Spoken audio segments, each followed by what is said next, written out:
4 मई मैं फिर से आऊंगी सत्ता में, मैं फिर से चीफ मिनिस्टर बन के आऊंगी वेस्ट बंगाल में, ऐसे दावा किया है ममता बनर्जी ने।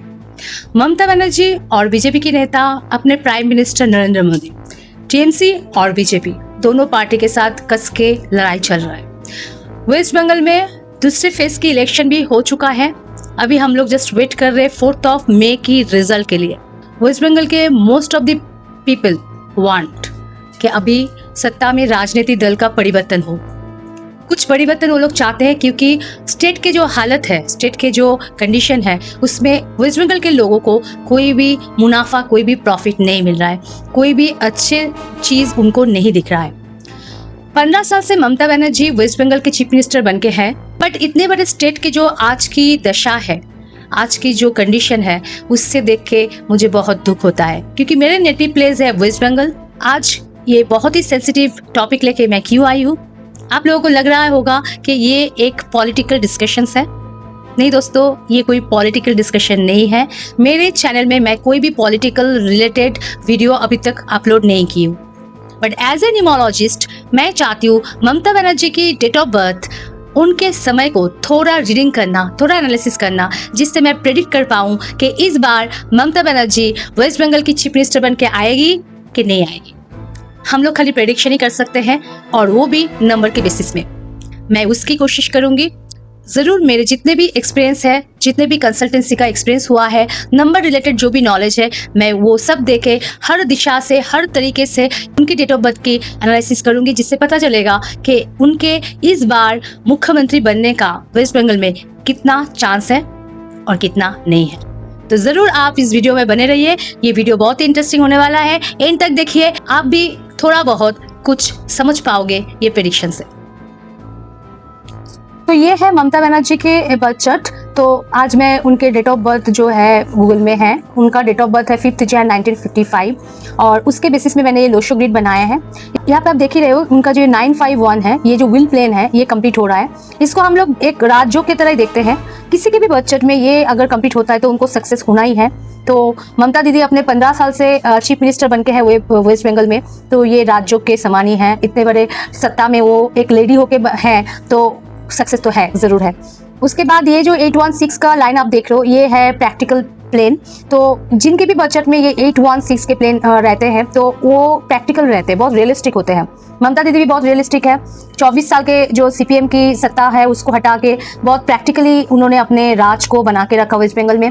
और उनका मूलांक देखो नंबर 5 और उनका भाग्यांक देखो नंबर 8। तो आफ्टर 35 to 40 एज उनके जो ये भाग्यांक है, इसका इफेक्ट उनके जिंदगी में चालू हुआ है।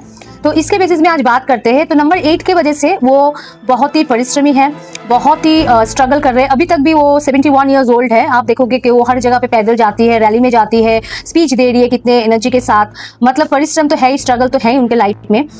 अभी आज हम लोग देखते हैं, बात करते हैं कि ममता बनर्जी इसी टाइम पे, मतलब ये जो 2026 है, 2026, इसी समय में वो अपने सत्ता में आ पाएगी कि नहीं पाएगी। सबसे बड़ी बात है 2026 जो है उनके टोटल आता है नंबर 1। तो नंबर 1 के ये जो है, इसके एंटी नंबर है 8। तो 8 नंबर वाले जिनके भी मूलांक है, भाग्यांक है, उनके लिए ये साल इतना तो कामयाब वाले नहीं होंगे। थोड़ा तो फाइटिंग, थोड़ा कन्फ्लिक्ट उनको लेना ही पड़ेगा। बहुत कुछ हो सकता है, एग्रेसिवनेस आ सकते हैं उनके जिंदगी में, फाइट हो सकते हैं जो चल रहे ममता बनर्जी की लाइफ में। दूसरा है उनके ये जो साल है, ये साल में उनका पर्सनल ईयर है नंबर 7।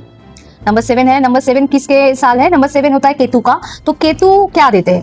केतु क्या देते हैं वो हमें पहले जानना पड़ेगा। केतु कभी भी जिंदगी में मनी, पावर, मटेरियल प्लेजर ये सब नहीं देते। केतु क्या देते हैं लाइफ में? आपके मोक्ष का रास्ता, स्पिरिचुअलिटी, ऑकल्ट, मेडिटेशन, ये सब देते हैं। मतलब किसी ना किसी जगह पे आपको मोक्ष लेने का मन करेगा। तो ममता दीदी अपने पावर में अगर खुश रहेंगे, पावर में वो जीत जाएगी, सत्ता में आएगी, तो कभी भी मोक्ष के लिए नहीं सोचेगी, स्पिरिचुअलिटी में नहीं आएगी।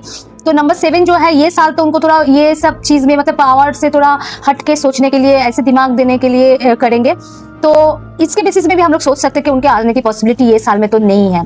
दूसरा है नंबर 7 जो है, ये डिसेप्शन का नंबर है। मतलब ये नंबर 7 कभी कभी धोखा भी देता है। इसीलिए आप देखोगे कि ममता बनर्जी के जो अंदर के जो दल के बहुत नेता, वो लोग खुद ही टीएमसी छोड़ के बीजेपी में चले गए। तो अंदर ही अंदर उनके दल में, उनके नेता के अंदर भी विरोधिता है, जिसके वजह से उनको ये डिसेप्शन का सामना करना पड़ रहा है। तीसरा है 4 मई 2026, ये इसका जो टोटल आता है वो भी नंबर 7 आता है। तो जिस दिन अपना रिजल्ट आ रहा है इलेक्शन का, तो नंबर 7 जो आ रहा है, तो ये कितना उनके सपोर्ट में जाएगा।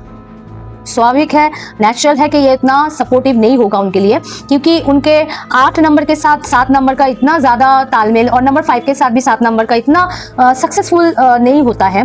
तो कंप्लीटली हम लोग बोल भी नहीं सकते कि उनको एकदम ही 0 मिलेगा, उनको सीट तो ज़रूर मिलेगा, बट लास्ट टाइम पे जितने सीट लेके वो जीती थी उतना एक्सपेक्ट हम लोग नहीं कर सकते, क्योंकि ये डेट भी उनके इतना सपोर्टिव भी नहीं है। इसमें भी डिसेप्शंस होने की चांसेस है, निराश होपलेस होने का चांसेस है, क्योंकि ये जो इल्यूशंस देते हैं उनके माइंड में आप देखोगे कि पूरे इल्यूशंस में वो चल रही है, उसको लग रही है कि वो जीत जाएगी, वेस्ट बंगाल में फिर से वो चीफ मिनिस्टर बन के आएंगी, बहुत कुछ करेगी, बहुत कुछ वो बिना सोचे समझे बोल रही है, क्योंकि उनके दिमाग में अभी केतु भारी पड़ रहा है। तो ये सब ओवरऑल सोच के हमें लगता है कि ये साल और ज़्यादा करके 4 मई 2026 उनके लिए इतना फेवरेबल नहीं होगा। तो मेरे प्रेडिक्शन इतना तो है कि उनको सत्ता में आने के लिए बहुत ही फाइट करना पड़ रहा है, और शायद पॉसिबिलिटी उनका नहीं है, बट अगर हो भी गया तो उसमें उनका सीट मतलब वो ज़्यादा सीट से बीजेपी के साथ जीतेगी नहीं। तो ये है ओवरऑल उनके बजट के एनालिसिस।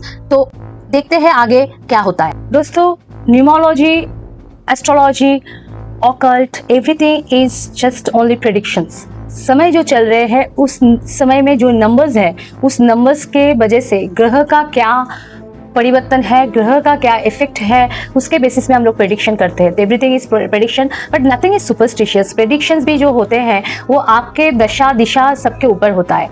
तो मैं भी बाकी सब occult specialist, astrologer, tarot card readers and numerologist की तरह एक छोटा मोटा प्रेडिक्शंस मेरे एक्सपीरियंस वाइज कर रही हूँ, जिससे मुझे लगता है कि ममता बनर्जी को इस साल टीएमसी को जिताना और बेसिकली वेस्ट बंगाल में चीफ मिनिस्टर बन के आने के लिए पॉसिबिलिटी बहुत ही कम है। जो सत्ता आके जनगण के लिए अच्छा करे, सबके भलाई करे, सबसे बड़ी बात है देश की भलाई करे, उनको ही हम लोग चाहते हैं। और मेरे इमोशंस के साथ ये वेस्ट बंगाल और इसके चुनाव बहुत अच्छे से जुड़ी हुई है, क्योंकि मेरे नेटिव प्लेस वेस्ट बंगाल है। दैट इज़ वाई आज मैं ये वीडियो बना रही हूँ। होप सो आपको अच्छा लगा। आप ज़रूर आपके कमेंट मेरे कमेंट बॉक्स में डालिए। वीडियो को ज़्यादा से ज़्यादा तक लोगों के साथ शेयर कीजिए, क्योंकि ये सब वीडियो बनाने के लिए बहुत मेहनत करना पड़ता है, और आपको तो पता ही चलता है कि इसके पीछे भी बहुत स्टडी, बहुत नॉलेज, बहुत एक्सपीरियंस की ज़रूरत पड़ता है। अगर आपको अच्छा लगा तो एक लाइक, एक सब्सक्राइब तो बनता ही है। दोस्तों, सभी हम लोग वेस्ट बंगाल के अच्छाई के लिए उम्मीद करते हैं, और उसी के साथ मैं ये वीडियो समाप्त करती हूँ। Thanks for watching.